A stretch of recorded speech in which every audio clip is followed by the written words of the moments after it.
Rooted in Language provides research-based, multisensory strategies for struggling and typical learners. We focus on giving you, the educator, the tools you need. Our classes provide methods and instructional plans to help you create a path for your students. All our products support this path and foster deep learning. The more you dig into the foundational skills of language arts, the more your students grow. At Rooted in Language, we believe in our products and ideas. Each product is refined through our work with children of varying ages and abilities. However, we recognize that teaching styles differ and that children are individuals with complicated needs.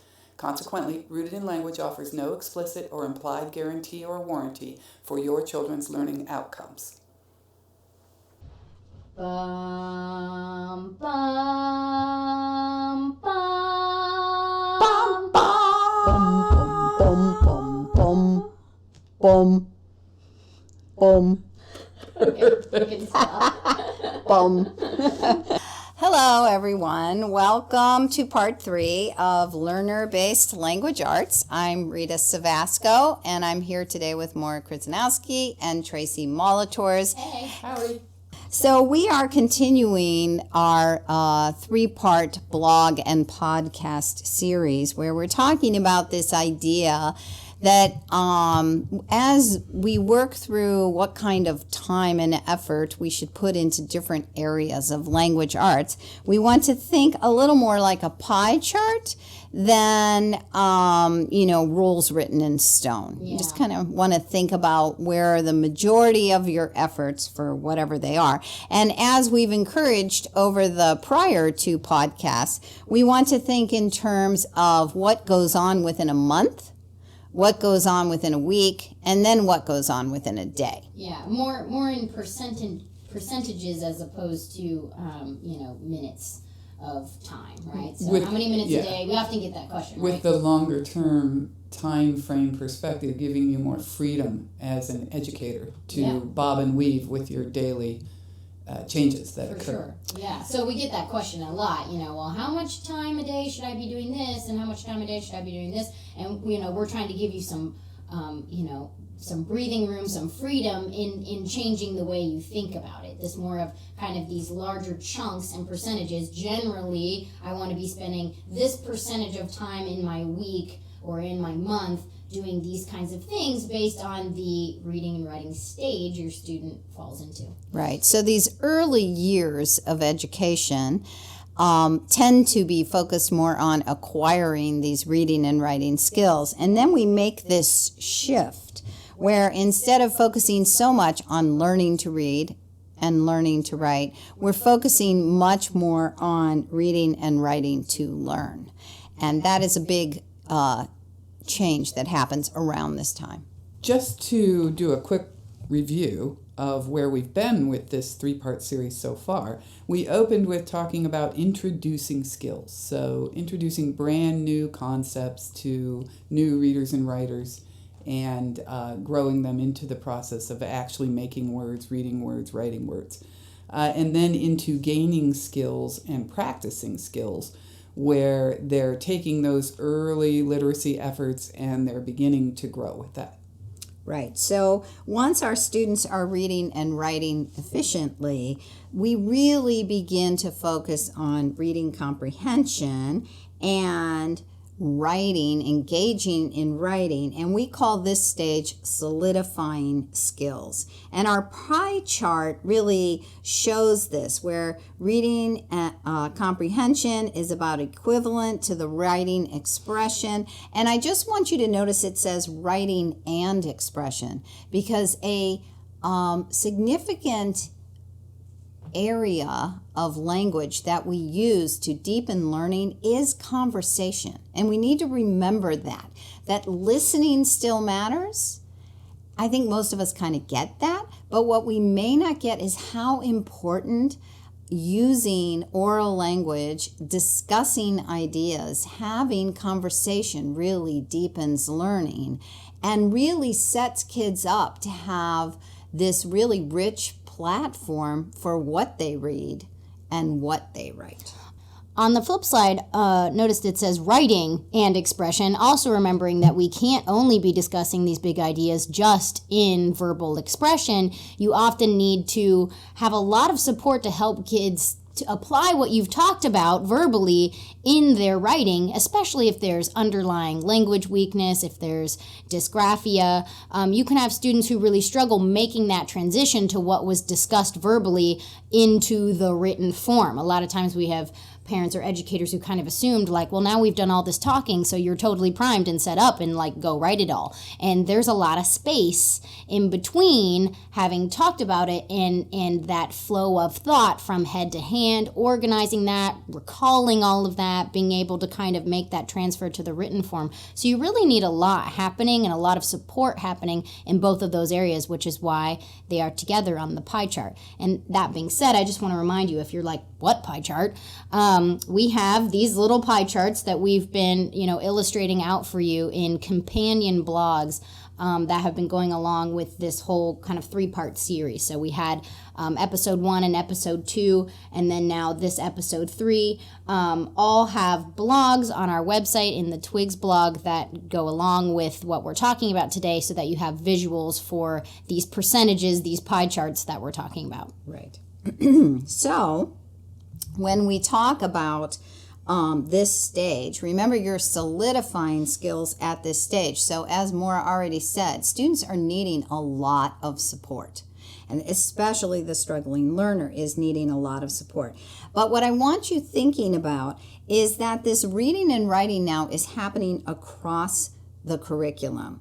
That with both fiction, different genres, with both fiction and nonfiction, which often is referred to as expository text. So what does that look like? I think most of us can imagine these different genres of fiction.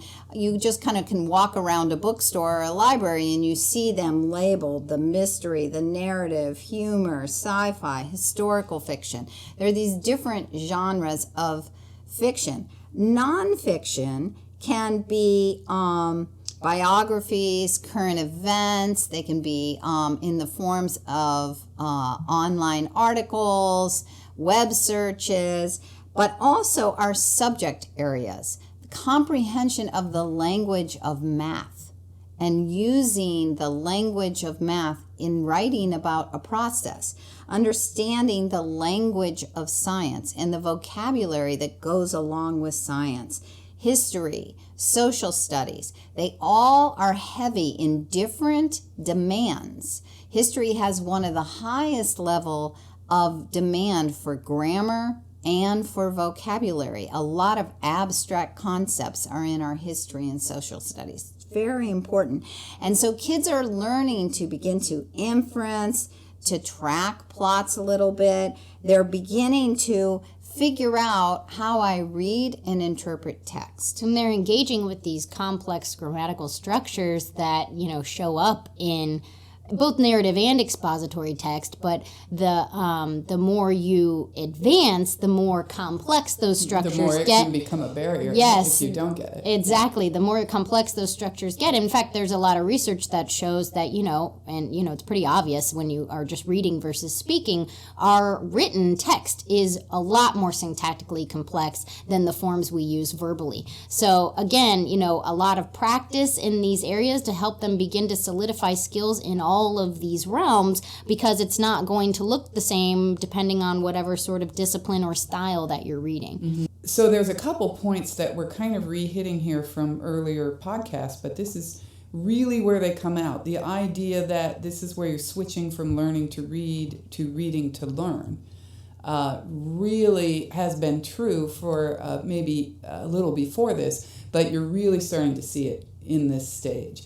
And also writing to learn, not just reading to learn, because you're going to use your writing to describe the reading that you're doing. So you're getting really into analytical kinds of writing and taking that to the next level. You're also probably doing some research for your writing, and you're doing some exploratory writing as well. And the other concept that we're reinforcing here is that reading and writing reinforce each other, that you should do them both together. from the very beginning, but you're really going to see those blocks interlocking and building on each other as you get to this level. Right. And if you started when Maura was talking about the fact that there can be a lot of support needed to get that nice flow from head to hand, if you started to feel a vague niggle of unease or outright panic or somewhere along that continuum, don't worry, we have a lot of products that we offer that actually help you down that road, that provide practice in that very idea, supporting getting thoughts onto paper, starting with bits and pieces of writing and growing it slowly over time into full-blown papers and stories. And they're scattered all over. We have phrase trees. That's kind of an art and writing combination based thing. That's a activity that we offer in our Trees in the Forest book. That's kind of interesting for helping kids jump into that idea of getting deeper thoughts onto paper. We have our annotating literary elements product. Maura will talk about that some more in a little bit, but one of the concepts within that is the ability to understand plot structure and recognize it when you see it, and recognize that there are different kinds of plot structure and what just understanding that structure can give you about the deeper elements of story. What's the theme, for instance, can come out of analyzing what the plot structure is, which is kind of a fascinating process, and we do a lot of hand-holding in annotating literary elements to help you get there with your students. So in this solidifying skills stage, original writing becomes a really consistent part of learning, or we're encouraging you that it should become a very consistent part of learning across all these subject areas. Although we also try to prioritize creative writing and personal writing. One of the things we talk about a lot is keeping your practice really relevant, so that students are seeing the benefit of all of these things that they're practicing. And one of the best ways in which we can help practice become relevant to them is when they're practicing these things in their original writing. They're using the areas that you're practicing in order to help them edit. We can do that through creative writing and personal writing. It can become, but also in their original writing that isn't necessarily creative writing, but that is what's going to help it feel relevant to them, is if, we're really facilitating the process of helping them see, all of these things we talk about and how it folds into the way in which your writing is developing. It's easy to kind of talk about, a concept and have it remain completely disjointed from what they're doing in reading and what they're doing in writing. That can happen a lot in any setting, whether it be homeschool or traditional school, where you kind of teach on something and then move on, right? And you're not working on, where do I see that in text, and where and how can I use that in the text that I create? So also in this stage, you want to be, again, really focusing on, especially at this point, intentional copywork, dictation, and editing to incorporate all of these areas and continue to, we use this word consolidate, or, that can be synonymous with solidify, all of these things together. So spelling and how word study informs spelling, as well as continuing how, phonics and syllable skills inform spelling, as well as kind of what I mentioned earlier, the continued complexity of grammar and mechanics of text. And then also using that process to help facilitate those close reading skills to improve comprehension. So when you are pre-teaching for copywork and dictation, you're now beginning to notice some of these deeper things. In addition to just spelling and, some of the grammatical constructions, you're also noticing things like the word choice of the author, and maybe discussing some of the vocabulary, and not just, wow, that's a good vocab word, but why was that word particularly chosen here? Usually authors have some, reasons or some motivations behind some of those things. And also, when you're teaching about some of those literary elements like alliteration or similes and metaphors, not just teaching, hey, this is what a simile or a metaphor is, and, here's kind of what it looks like, but really looking for that over and over and over again in multiple passages that you're then going to be engaging in for copywork, looking for it even in passages maybe that you're just reading and discussing that maybe aren't even for copywork. And then also, and this is a piece that's often missed, practicing using those devices, rhetorical devices, annotating literary element devices, the things that we help walk you through teaching and then also applying in our ALE program, and beginning to practice using those in writing. One of the things that's kind of what Tracy was saying about this writing to learn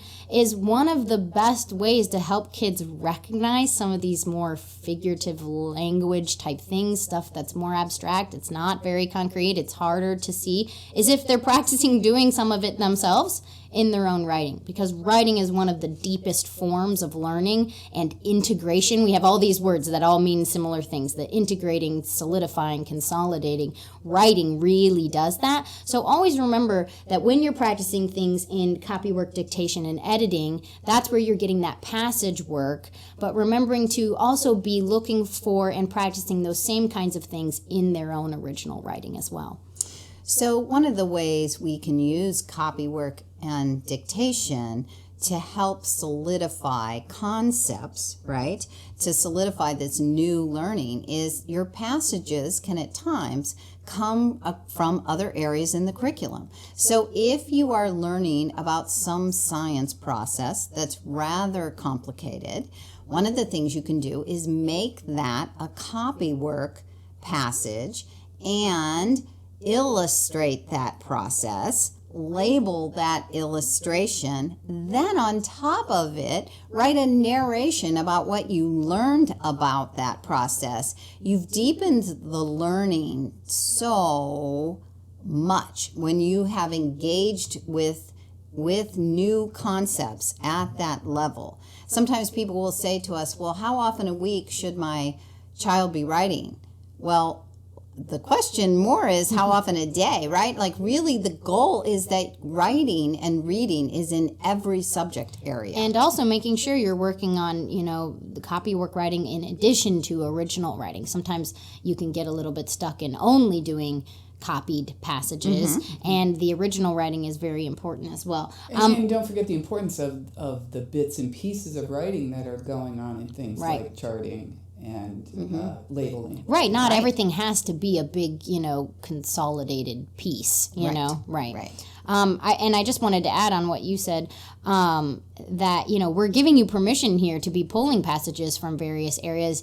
At the solidifying skills stage, you're beyond the what we call controlled text, right? So you can now begin, you have some more freedom in where your copywork passages are. And when you're looking for these kinds of deeper things, word choice, literary devices, you can really be surprised. You'll find it in a lot of different kinds of writing, and that is what's going to really bring that home for your students. Right. One of the things John Hattie, we always talk about John Hattie's work where he put together this analysis of what was deep learning. One of the things is going deep into a topic. Like that seems so obvious, but it's actually not always happening in education, right? And we all feel that pressure, like there's so much to do that maybe I need to cover all of American history all the way up through, the 1900s this year. Well, you can if you want, but I just have to say that if you don't have some stopping points where you spend a whole month really digging deep into a topic, it's when you go deep that deep learning happens. And that's something to really remember, that if we're really building concepts and building knowledge and building vocabulary, you cannot be skimming across the top all the time. That's not going to build into this deep understanding. So when you spend time reading, if from different genres, and reading from different subject areas, and looking at that vocabulary and writing about all that, you just deepened their skills. And doing some projects really help right. bring this out, and also require time, so Right. it can help slow you down. Right. I mean, when you're really thinking, hey, what I'm doing here is growing a learner, then it almost doesn't matter what you're teaching, if you think about it that way. Like, here is this student that's becoming a proficient reader, is able to interpret, is beginning to analyze, is beginning to write. That's the goal. Pick the topic. It doesn't really actually matter that much. We're really going for this growing a learner, and that's what we're about. And trying to get their lack of skills to not be a thing. It's not their stumbling block anymore. They can go anywhere once they have started to firm up these skills. Well, and it takes some pressure off of you as the educator too, if you think about it as, I'm growing someone who can be, the best learner or scholar that they can be, then if there's maybe some subject area that you just didn't do your best job in because maybe it wasn't your strength as an educator or what may have you, there's, many reasons why there might have been some holes in your education. You've grown this learner that is capable of gaining that skill at any point in time in which he or she needs it, right? Like I always say, or you always talk about how you just didn't do a great job with geography, and we didn't get a ton of geography in homeschool. But, I feel completely ill-equipped to gain geographical information when I'm, feel like there's a hole there and, do some research and learn where things are? And absolutely not, because you grew someone who is able to, learn anything I want, right? In fact, they, are beginning to define a learner as someone who understands how to use a resource. And asks questions. How to think. How to think, right? Yeah, how to ask questions. So let's move on. We're moving on to the next phase that we called applying skills.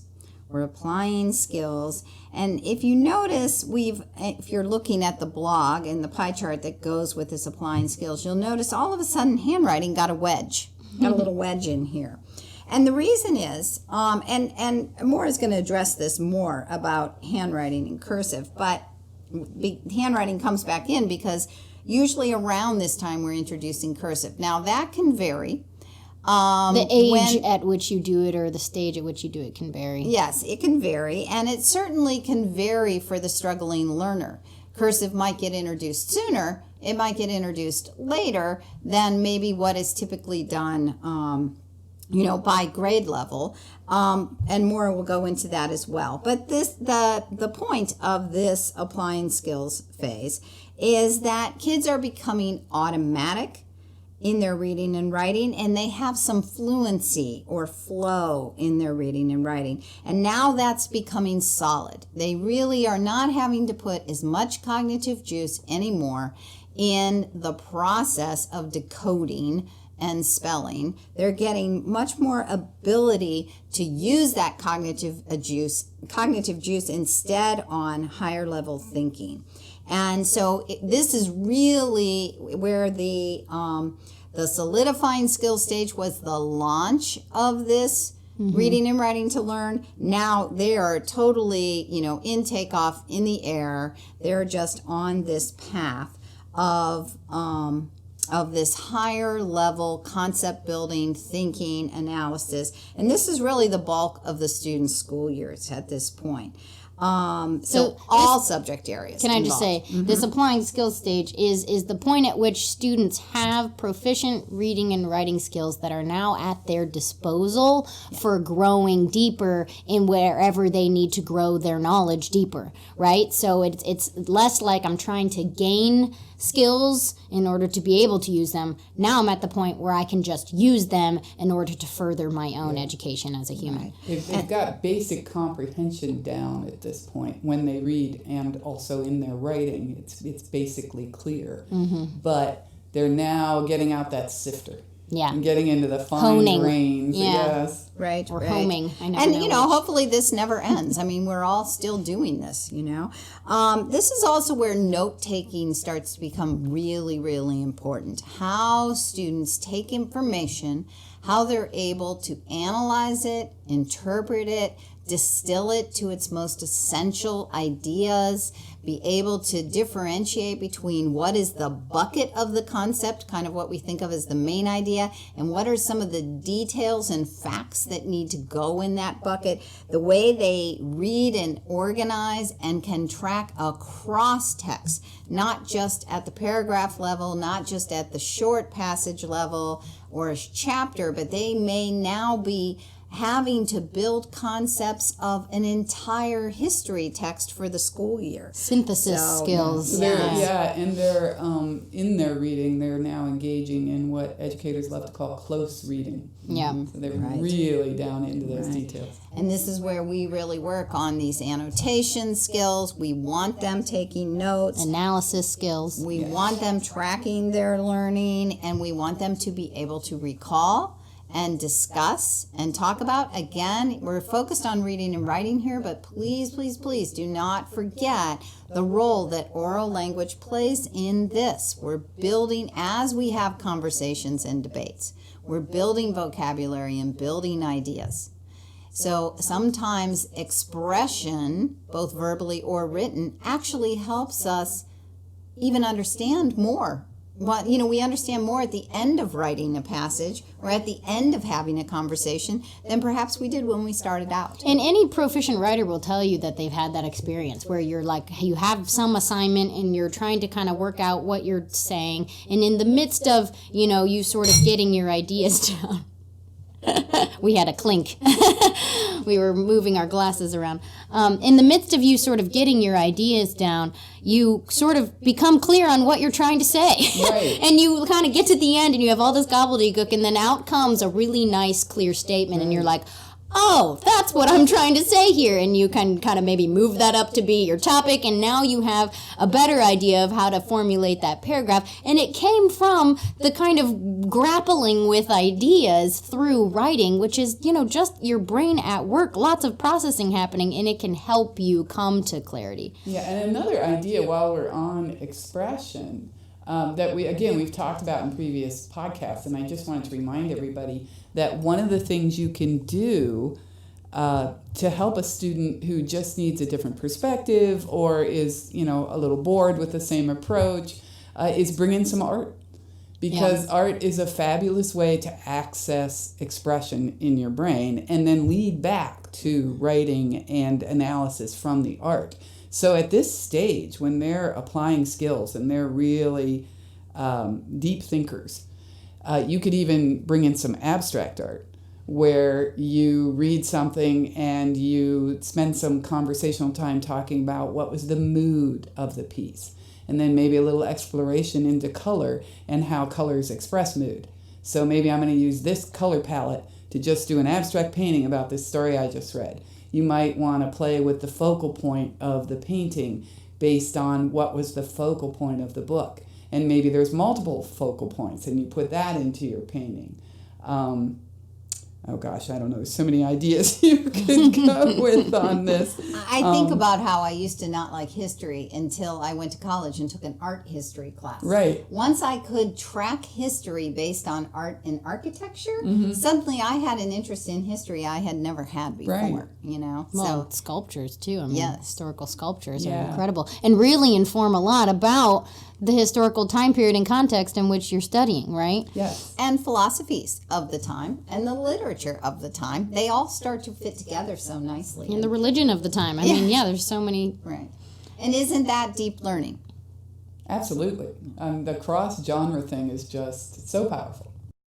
Another concept that I wanted to circle back to that Maura began talking about when we were talking about solidifying skills is the idea of writer's style. That's another deep concept that can be very difficult for students to wrap their brains around and to find examples of and to understand what do we mean when we talk about writer's style. And yet it can be very integral to understanding, getting the most you can get out of a piece that you've read or out of what you want to write as well, because your own writer's style begins to factor into that.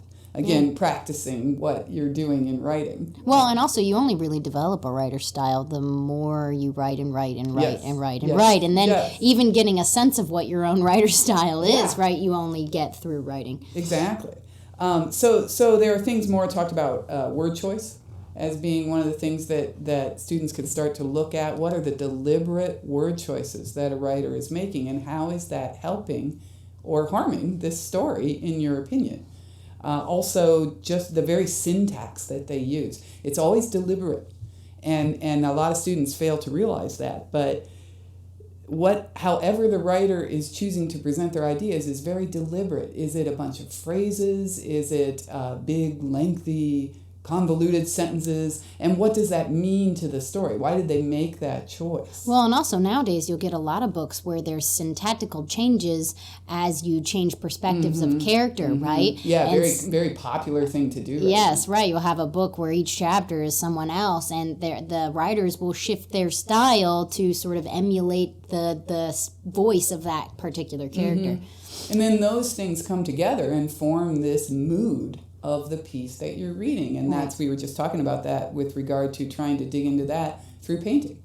Right. And you also have academic language. So what kind of writing and language do you use if you are writing the procedure of a science project, of a science experiment? Right. If you're having to write up a science report, you have this certain kind of language that there's you a rhythm use, to it and and a there's a flow, certain procedure you follow, Right. as opposed to if you are creating, if you're talking about something that happened historically, there's a certain kind of academic language you use as you lay out the way Events, events have evolved. There's just this, and you begin to imitate what you read. Right? So when you're science writing, you're going to imitate what you've read in science. And helping kids see that kind of language and get that kind of voice. To compare it to art, that is what you do when you're practicing art. You pick artists to mimic. Right. You're not copying in the sense that you're trying to pass off your work as theirs, but you're copying their style so that your own can grow through that process. Well, and I totally have memories of doing that. As I did a lot of art, but I also did a lot of writing growing up, and I would have these favorite sort of sections of books, and I would try to write in the style. I am obsessed with Jane Austen still, but when I discovered Jane Austen, I did a lot of writing in the voice of Jane Austen and in the vernacular that she used, and which is a great trying exercise. trying to mimic that. And did I end up writing like Jane Austen as my own voice? No, because that's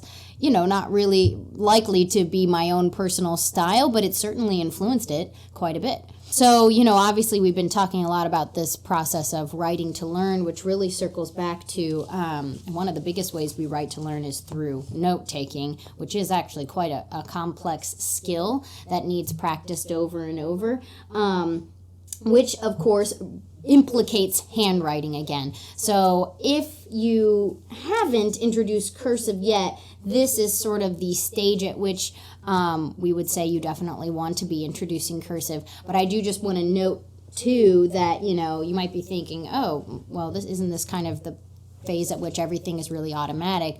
Why be introducing cursive here? Well, we'll introduce cursive at different times, sort of depending on the profile of the student. If I have a student who has some real language delays or specifically some real handwriting concerns, like a student with dyslexia or dysgraphia, I often introduce cursive maybe as far back as that gaining skills stage. Like I usually stick with print for the introducing skills, but I want to be getting them to a more fluent sort of mode of writing as quickly as I can, and so I would introduce cursive at that point. But if you have a student who's relatively strong, relatively typical, they're doing fine, they're on a medium to fast track, they're progressing along and they've been fine with print, once they've kind of gotten to this, more automatic stage, this is a good phase to bring cursive in as that secondary mode of writing. And it really is important to learn other styles of handwriting. One, for cursive, there's a lot of research behind cursive as being really helps with spelling. It helps with clarity of writing. It helps with speed and efficiency of writing. So we all believe, and you can talk more to this too, that it is always worth it, even if you don't have a student who is struggling, although it is certainly recommended, in my opinion, if you have a student struggling with handwriting. And research really supports this, and it's really going to help with this process of note-taking, or it really can, because it can improve note-taking speed. It helps, lead to better recall of information, in addition to improving handwriting and improving their processing of information through improved spelling. So it's important at this stage, and it's also, if you have a typical developing learner, just a good point to introduce it, because typically it'll sort of come in pretty fluently if they already have a lot of automaticity kind of under their belt in all of their other skills. It's part of, when you think about, when we talk about literacy, to be a literate person in our society includes flexibility. Includes flexibility, right. And being this hybrid writer. Right. That's called the hybrid writer, who can manage, handle, and be proficient at print, cursive, and we're on to our very last graph, which introduces keyboarding. And those all three are important. Now, if you have a struggling learner with dysgraphia and you have abandoned print and gone to cursive, and they're having more success with cursive, sure, yay. Yeah. And you're going to focus on keyboarding and cursive, yay. My only thing I would suggest you really focus on in print as a life skill is you have to be able to print your own name, and you have to be able to print information like birth dates, addresses, things like phone that. numbers. Phone numbers, yeah. So all of that needs to be worked on and legible, so that they can fill out forms later. But other than that, it can be cursive and keyboarding all the way for a struggling learner. But if you don't have a struggling learner, there's absolutely no reason why we don't want kids to be proficient in all three levels. And that leads us to keyboarding. And Maura, why don't you talk about that a little bit? Because a lot of people are like, well, we didn't actually teach them. We just kind of let kids go on and do it in their own way. Why do we care if it's, this formal keyboarding training? Well, formal keyboarding training can take many forms. They don't have to jump into some course, although a course can be nice for accountability. But, doing the formal teaching of, what we think of as where your hand positions are supposed to be, and learning the, motor skills and the motor patterns for quick keyboarding. It's really important for a lot of reasons. First of all, we live in a technological age. It used to be perhaps that you could get away with not really learning to keyboard or type unless you were a secretary or something, right? And that was really kind of siphoned off as like there were certain jobs that involved typing, and so you better learn to type proficiently if you were going to do that, but everyone else didn't really need to. And the reality is we just don't live in that world anymore. Every student, every person operating in the occupational world is going to need to be an efficient and proficient typist. And also, it just is, as Rita said, this other flexible mode of text in which everyone is operating, and you will be held back and frustrated if you aren't able to kind of keep up in that realm. And if you're using kind of henpecking fingers here and there, you won't be efficient. It is basically the typing equivalent of, when we see kids, holding pencils with their elbows sticking out and their hands upside down, and they're holding it like a trough, and it results in this kind of like snail speed of forming a letter that never gets to any kind of efficiency or fluency. That's basically the equivalent of the henpecking on a keyboard. There's no motor memory involved. There's no fluency of how the positions of your fingers and the letters themselves combine to create words, so that you have this very slow, very frustrating form of writing which never really takes off and then doesn't become part of a student's lexicon, for lack of a better term. Right. We used to have these meetings, and some of the people in the meeting were taking notes by hand. Some of the people in the meeting were typing. And we had a person in the meeting who wanted to peck out everything on her phone as a means of taking notes. And we were always having to wait on the person pecking out the notes on their phone. I mean, it's just not an efficient way to take notes. It's not fast. Everyone else had it all down so quickly. And, you know, I mean, I think it can be your own skill, your own generation. I mean, we all have one area we feel like we're absolutely fastest at. Right. That's typical. But you just want to have skill and ability across all those different areas. And a bit on note taking. I'm a big proponent of really working towards students first becoming proficient, you know, users of handwriting, the handwritten mode, whether that be print or cursive or some hybrid version, because, you know, that's what happened to me. I was fine with print, stuck with print for a while, didn't learn cursive until I was pretty proficient with print, and then I now have this kind of, no, by that I mean like third grade or something like that, fourth grade. And now I have this kind of like, I've sort of chosen all the best pieces, you know, to kind of create this handwriting that is fastest for me. And many people, you know, speak to this. They'll be like, oh, well, you know, I write in print, but I always use the cursive S or the cursive R or, you know, whatever. Or it's cursive, but I print it's cursive, but I print letters. any capitals, who or writes something a like cursive that. Capital Q? Right. I mean, who really does? Although I now write the cursive capital Z because I married a man with a Z in his last name, so it's become part of my signature. But anywho, so I think it's really important to become proficient and fluent in handwriting, and then also, if you're not using both cursive and print, having some form of handwriting that is efficient for you, and then also always working to become a proficient keyboardist, because there's sort of these two sides to note-taking. Note-taking, research has really proven, is not actually as efficient by typing in terms of what you recall and what you understand and comprehend as you are writing. So, you know, research has shown this time and time again that students who are writing their notes by hand are recalling and understanding more of what was being discussed or taught. However, and I was just talking about this later, you can tend to be able to get more down if you become a fast typist when you note-take typing. So what can be nice is if you have both of those modes in your skill ability, you can switch in and out depending on what the context requires. When I was in grad school, my professors were zipping through the material in class, and I would miss too much of it, and they weren't giving us any of the, you know, PowerPoint slides beyond the class. Some of them did, some of them didn't. So I needed to get it all down, and the only way I could really do that was through typing. And then I would realize, boy, all I did during that class is verbatim spit everything that the professor said onto a typed sheet of paper, and I didn't remember any of it. So I had to print it off, go back, highlight, take notes on things, and then I was using my handwriting to help me recall and retain and understand what was being said. So that flexibility is so key. If I hadn't had one of those options, either one of those options, I would have been highly disadvantaged.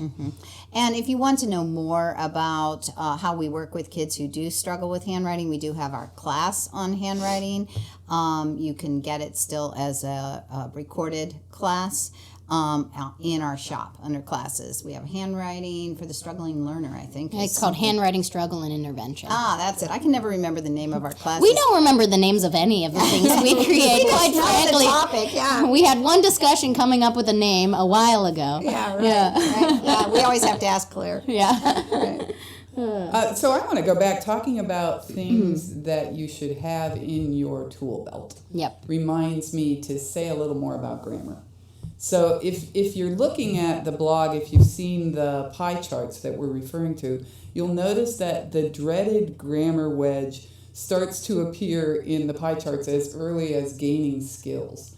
And then it just stays there. Because grammar it's difficult to express just how important it can be for a learner.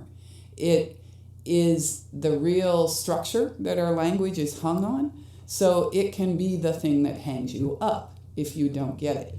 So it's kind of, it impacts you from two different ways. It impacts you from the inside looking out and from the outside looking in. Right. And what I mean by that is, from the inside looking out, it's going to impact your ability to comprehend what you read. because of the structure of sentences and understanding, automatically recognizing things like subject and verb, whether you can name them or not, and you should be able to. But once you've gotten to that level, you really can understand a sentence much quicker when you see it on the page. What we call the hierarchy of how language is constructed. When there's complex sentences and there's a lot of clauses, in a single sentence, you have to be able to kind of track and sort of reorder which is sort of the most important overarching. And you may have to stop and do that even as an advanced reader. Yeah. But to have the ability to do that when you need to is quite key in reading more advanced text. Right, for sure. And then, you turn that into writing, and the ability to express yourself in a clear and cogent way is much improved as your grammar improves. So that's that sort of inside-out aspect of it. Then you got the outside-in, where people will judge you on your grammar. They will judge you on your writing. They will judge you on your ability to comprehend what you read and to express yourself properly. And I just had a really interesting experience. Sometimes we invite people to judge us, and we don't think of it that way. I just talked to a young man who is out of college, and he's working in a job he doesn't enjoy, and he had his boss come to him and tell him to apply for this other job, which he would very much enjoy. And he said, don't worry about it, just throw together a resume, it doesn't have to be a big deal. And so the gentleman I was talking to told me that he just threw this thing together, and he asked me to look at it. Unfortunately, he'd already turned it in because it was so poorly done. Because he took the guy at his word that he could just throw it together. Yeah. He had grammatical issues throughout the whole thing, let alone organizational issues. And the sad part to me was that he could have easily gotten help and gotten that fixed, but he didn't even know to do it. Well, and that brings up another sort of key skill at this stage, at the applying skill stage. And just so you know, for the past several minutes, we've been kind of talking on this very last pie chart where it says to infinity and beyond.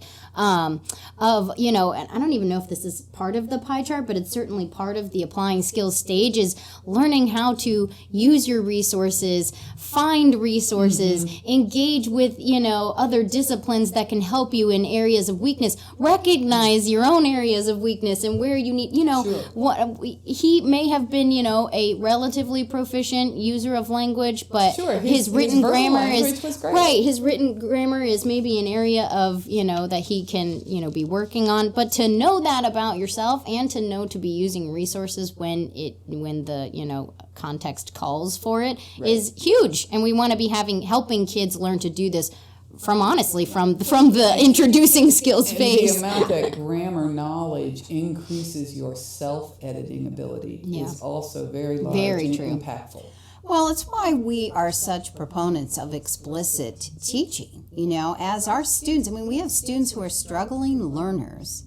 We have students who have language delays, and they end up feeling like the thing they're the most proficient in is their literature and comp classes. Why? Because, and they actually end up liking grammar and feeling like they're pretty good at grammar because they've spent years with us. They've done the most deep learning in those areas. Explicit teaching, and now they get it and they know how to apply it, and we work on applying it all the time. We work with samples to show them worked samples to show them when in their copywork passages, their own samples and other samples. Yes, and then we've used their own writing, and we've just taken them step by step and held their hand and given them strategies that they've used. And that makes a huge difference. And if there's one thing I want to say about the to infinity and beyond, is that, I'm still learning how to be a good writer. And isn't that fun? I'm still making mistakes. Right? Well, I wanted to say, if all this talk about the little grammar wedges in there are putting you back on that spectrum somewhere between vague unease and total panic, we do have a couple of products that are really helpful with teaching you how to explicitly teach these concepts to your students. So one is our Laying a Path grammar and mechanics class. Which comes up in January. Right, and that's rather, the drinking from a fire hose thing. It's quite a lot of information, but it is recorded. You can then watch it over and over and over, take it apart, take it a step at a time, which is how we do it with students. Unfortunately, because of the Time constraint, we have to kind of dump it all on you. We try to do it in an orderly fashion. The other thing we have is a product, which is our grammar bugs, Big Bug Grammar 1, 2, and 3. And those are manipulatives, which some people look at them and they think, oh my gosh, they're just for little kids, and they're not. We use them all the way through high school with kids. And what we find is because of the left to right nature of the bugs, the heads and their little bug butts, they are very helpful in showing kids the structure of grammar. Making the structure visible. Yes. Right. And movable. Makes it visible. Yes, and they engage in problem solving because they're manipulatives that can be moved around. It's not just, here's your lesson, here's your sentence. Yeah, remember these weird words. Yes, right. You're really engaging in what are these doing, how do they fit together, and we just feel like we're really getting that down to a level that is making not only a huge difference, but we have all the parts in the order that we are liking the best now. Function, and that's function. What is it doing in the sentence? Right, and that's been a long time coming. So just to wrap up in this podcast, which has gotten to be a little bit lengthy, just remember that the writing and the reading is at this stage and on, and even now into our adulthood, is all about developing higher level thinking skills, of being analytical, of comparing ideas, of developing theories and a thesis, and being able to introduce thoughts and conclude, helping a reader follow your thoughts. Does it make sense? Being cohesive, right? And coherent. And coherent, and the other thing is recognizing, hey, what are some good quotes here? How can I cite evidence, whether it is back to this fiction or nonfiction, that I always have to be able to support what I'm talking about, and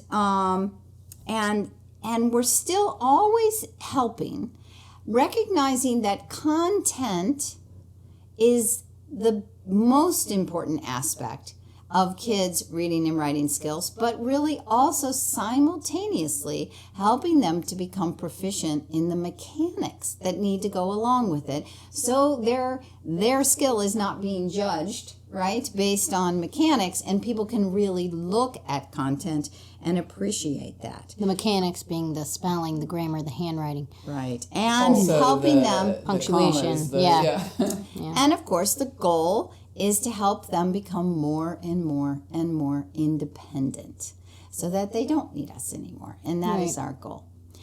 So I would say we pretty much, covered the life of the student. Yeah, right. And, as I said, we're all still in this process ourselves, and we hope you are too. So keep reading yourself.